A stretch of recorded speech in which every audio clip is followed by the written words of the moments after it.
我哋而家出發去揀結婚相，上星期先影，1星期之後就有得睇啦。저희 지금 웨딩 사진 고르러 가는 중이에요。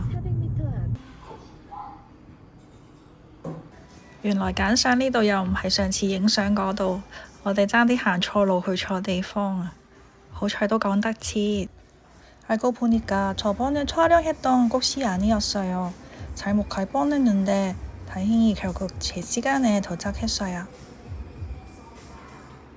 呢間 Traders 係啱啱9月先至開嘅咋，啲嘢好平好抵，之前大排長龍啊！如果你哋想睇，可以話我知啊。我哋而家要去下一個地方做一件好重要嘅事。지금 아주 중요한 일을 보러 담창소로 이동 중이에요。我哋而家嚟咗區廳，準備辦理結婚登記啊！이제 혼인신고하러 구청에 왔어요。區廳除咗可以登記結婚，仲有好多其他嘢可以做，類似啲民政事務處咁樣。今日呢度冇乜人，所以我哋都唔使攞籌。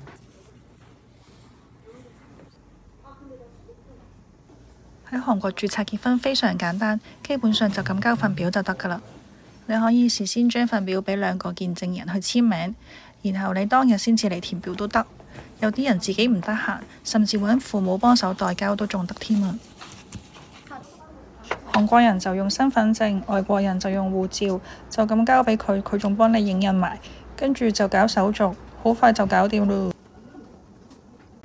註完冊之後，我哋就去咗附近嘅唐人街嗰度食午餐。혼인신고끝나고 근처 차이나타운에서 점심 먹었어요。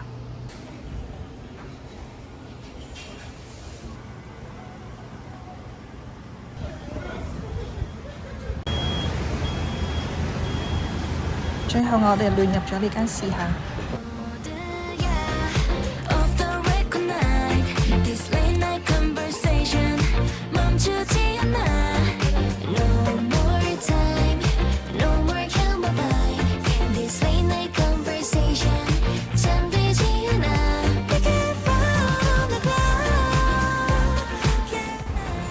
跟住我哋去咗食台灣芋圓。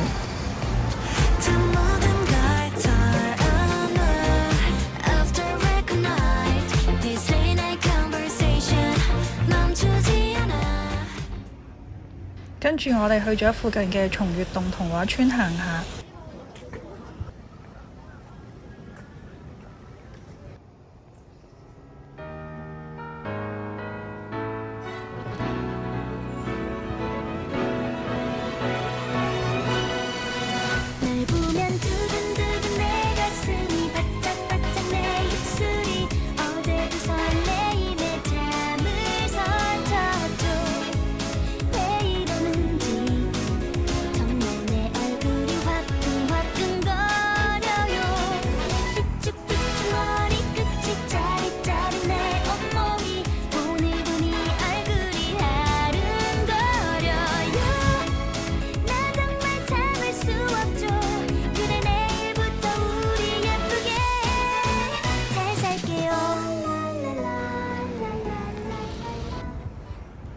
去完童話村之後，本來諗住返屋企，但係突然諗起附近有一個我一直都好想去嘅地方。